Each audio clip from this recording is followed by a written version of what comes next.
करवा चौथ का बहुत अधिक महत्व होता है। इस व्रत को सुहागन महिलाएं अपने पति की लंबी उम्र के लिए व्रत करती हैं। इस साल 1 नवंबर 2023 को यह व्रत रखा जाएगा। प्रिय मित्रों, वही व्रत रखते समय कुछ ऐसे कार्य हैं जो हमको भूल कर भी नहीं करनी चाहिए। यदि आप भी या आपके घर परिवार में कोई भी करवा चौथ का व्रत करता है तो वीडियो को अंत तक देखें। दोस्तों, कुछ ऐसे कार्य हैं जो हमको भूल कर भी नहीं करने चाहिए, लेकिन अक्सर महिलाएं यह कार्य करती हैं और उनकी पूजा सफल नहीं होती है। यदि आप भी करवा चौथ का व्रत रखने जा रही है, हे माता लक्ष्मी, जो भी आपके इस चैनल को सब्सक्राइब और वीडियो को लाइक करे, उनके ऊपर आप अपनी कृपा बनाए रखना। चलिए प्रिय मित्रों, जानते हैं गुरु जी के अनुसार कौन से ऐसे कार्य हैं जो करवा चौथ व्रत रखते समय भूल कर भी नहीं करने चाहिए। करवा चौथ के दिन भगवान गणेश, भगवान शिव, माता पार्वती और चंद्रदेव की विधि विधान के साथ पूजा की जाती है। इसके साथ ही करवा चौथ की कथा भी सुनी जाती है। धार्मिक मान्यता है कि जो भी सुहागिन इस व्रत को करती है उनके पति की उम्र लंबी होती है। पति की लंबी उम्र की मंशा से किया जाने वाला करवा चौथ का व्रत इस वर्ष 1 नवंबर 2023 को बुधवार के दिन रखा जाएगा। करवा चौथ व्रत का हिंदू धर्म में बहुत अधिक महत्वपूर्ण होता है। इस दिन विधि विधान के साथ पूजा अर्चना की जाती है और करवा चौथ की कथा सुनी जाती है। इस व्रत को कुंवारी कन्या भी रखती है, वह अच्छे पति की कामना के लिए। हम आपको करवा चौथ की कथा भी इसी वीडियो में अभी सुनाने वाले, जिसको सुनने के बाद आपके पति की वो हर सफलता मिलेगी जिसे वो चाहते हैं। रिश्तेदारों में मान सम्मान बढ़ेगा और समाज में प्रतिष्ठा बढ़ेगी और माँ लक्ष्मी की सीधी कृपा प्राप्त होगी। बस आपको सच्चे मन से वीडियो को अंत तक देखना है। करवा चौथ पूजा शाम को के चंद्रोदय होने के बाद की जाती है। पूजा और व्रत की विधि के अनुसार करवा चौथ के दिन सुबह उठकर स्नान आदि करके स्वच्छ वस्त्र धारण करें और ईश्वर के सामने हाथ जोड़कर व्रत का संकल्प लें। फिर इसके बाद दोपहर में पूजा की तैयारी करें। वैसे तो आजकल प्रिंट किए हुए कैलेंडर आते हैं, लेकिन आपके पास नहीं है तो घर के मंदिर की दीवार पर गेरू से फलक बनाएं। फिर चावल को पीसकर इससे फलक पर करवा का चित्र बनाएं। इस रीति को करवा धारण कहा जाता है। शाम को फलक वाले स्थान पर जमीन पर चौकी लगाएं और माँ पार्वती और भगवान शिव की कोई ऐसी फोटो लकड़ी के आसन पर रखें जिसमें भगवान गणेश माँ पार्वती की गोद में बैठे हो। अब पूजा की थाली सजा ले और थाली में दीपक, सिंदूर, अक्षत, कुमकुम, रोली तथा चावल की बनी मिठाई या सफेद मिठाई रखें। इसके बाद गौर करवा में जल भरकर पूजा में रखें और माँ पार्वती को श्रृंगार सामग्री चढ़ाए। इसके बाद माँ पार्वती, भगवान गणेश और शिव के साथ चंद्रदेव की आराधना करें। फिर करवा चौथ व्रत की कथा सुने व सुने। फिर चंद्रमा के निकलने पर चलनी से या जल में चंद्रमा को देखें। फिर चंद्रमा की पूजा करें और उनको अर्घ दें। उसके बाद अपने पति की लंबी आयु की कामना करें। इसके बाद पति के हाथ से पानी पीकर या निवाला खाकर अपना व्रत संपन्न करें। फिर अपने बड़ों के पैर छूकर उनका आशीर्वाद लेकर करवा चौथ की प्रचलित कथा विराम करें।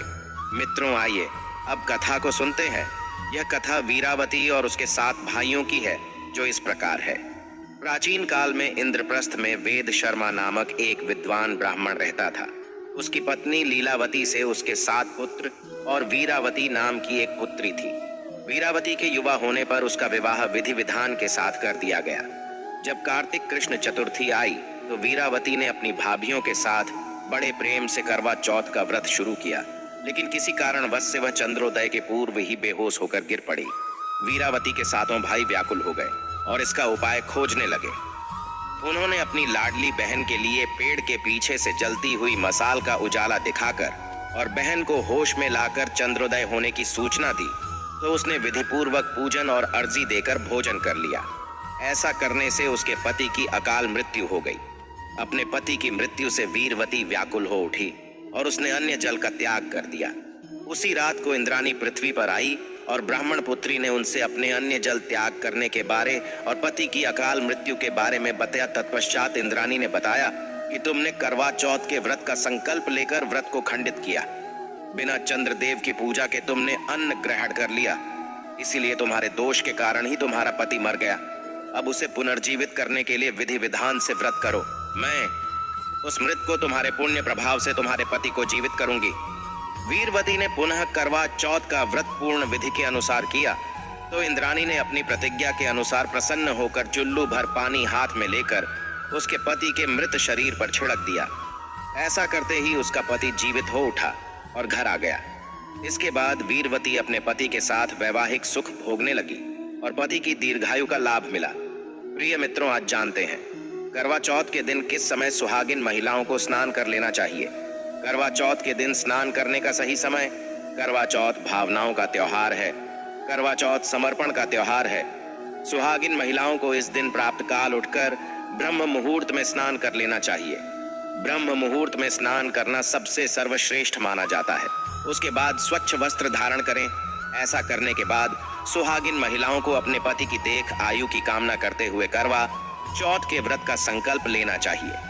करवा चौथ के दिन विधि पूर्वक स्नान करने के लाभ। सुहागिन महिलाएं यदि करवा चौथ के दिन सही समय पर स्नान करती हैं तो पूरे दिन मन शांत रहता है। करवा चौथ के दिन ब्रह्म मुहूर्त में स्नान करने से सुहागिन महिलाओं के दाम्पत्य जीवन में खुशियों का आगमन होता है। जो सुहागिन महिलाएं करवा चौथ के दिन ध्यान पूर्वक पूजा स्नान सही समय पर कर लेती है, उन्हें भगवान शिव और मां पार्वती जी का आशीर्वाद मिलता है। सुहागिन महिलाओं को करवा चौथ के दिन स्नान करने के साथ साथ करवा माता की पूजा भी करनी चाहिए। ऐसा करने से उनके जीवन साथी के ऊपर पर मां का आशीर्वाद सदैव बना रहता है। सही समय पर स्नान करने के बाद करवा चौथ की पूजा विधि की तैयारी शांत मन से करनी चाहिए, जिससे सुहागिन महिलाओं को पूरे दिन निर्जला व्रत रखने का शुभ फल मिलता है। पति की लंबी आयु के लिए श्रद्धा पूर्वक व्रत रखने वाली सुहागिन महिलाओं को करवा माता सौभाग्यवती होने का वरदान देती है। चलिए प्रिय मित्रों, जानते हैं ऐसे कौन सी कार्य करवा चौथ के दिन है आपको नहीं करनी चाहिए। करवा चौथ पर सुहागिन महिलाएं गलती से भी ना करें, यह कार्य माना जाता है। शुभ वर्ष कार्तिक के मास में कृष्ण पक्ष की चतुर्थी तिथि को करवा चौथ का व्रत किया जाता है। सनातन धर्म में करवा चौथ सुहागिन महिलाओं के लिए एक महत्वपूर्ण त्योहार माना गया है। इस दिन शादीशुदा महिलाएं 16 श्रृंगार कर करवा माँ की पूजा अर्चना करती हैं और व्रत रखकर अपने पति की सुरक्षा, सुखी दाम्पत्य जीवन और लंबी आयु की कामना के साथ व्रत रखती है। सूर्योदय के समय सर्गी ग्रहण करने के बाद सुहागन पूरे दिन निर्जला बिना अन्न पानी के रहती है और चंद्रोदय होने पर अर्जी देने के बाद उपवास का पालन करती है। इस बार करवा चौथ का व्रत 1 नवंबर दिन बुधवार को रखा जाएगा। इस दिन कुछ कार्य करना शुभ नहीं माना जाता है, इसलिए इन कार्यों से परहेज करना चाहिए।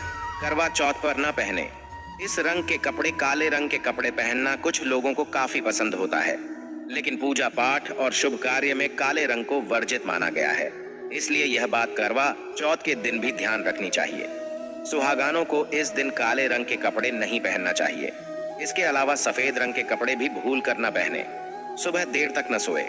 करवा चौथ के दिन सरगी लेने की परंपरा है, ऐसे में देर तक नहीं सोना चाहिए और सूर्योदय से पहले ही स्नान आदि कर लेना चाहिए। इसके अलावा दिन के समय भी नहीं सोना चाहिए। इन चीजों का नहीं करना चाहिए। दान करवा चौथ का दिन वैसे तो काफी शुभ होता है, लेकिन कुछ चीजों का दान नहीं करना चाहिए। दरअसल इस दिन सफेद वस्तुओं का दान करना शुभ नहीं माना जाता है, इसलिए से इस दिन सफेद वस्तुओं के दान से बचना चाहिए। करवा चौथ पर दूध, सफेद कपड़े, चावल और सफेद मिठाई जैसी चीज दान में नहीं देनी चाहिए। झगड़ा। अब शब्द बोलने से बचे। घर और परिवार में इस दिन शांति बनाए रखनी चाहिए। खास तौर पर सुहागन महिलाएं जिन्होंने करवा चौथ का व्रत रखा हो, उन्हें इस बात का ध्यान रखना चाहिए कि झगड़ा न करें और न ही किसी तरह का अपशब्द बोले। इसके अलावा किसी का भी अपमान करने से बचे। दोस्तों, उम्मीद करता हूँ जानकारी पसंद आई होगी। वीडियो को लाइक अवश्य करें और अपने परिवार के साथ शेयर करें। मिलते हैं और कमेंट में जय श्री कृष्णा और राधे राधे जरूर लिखें।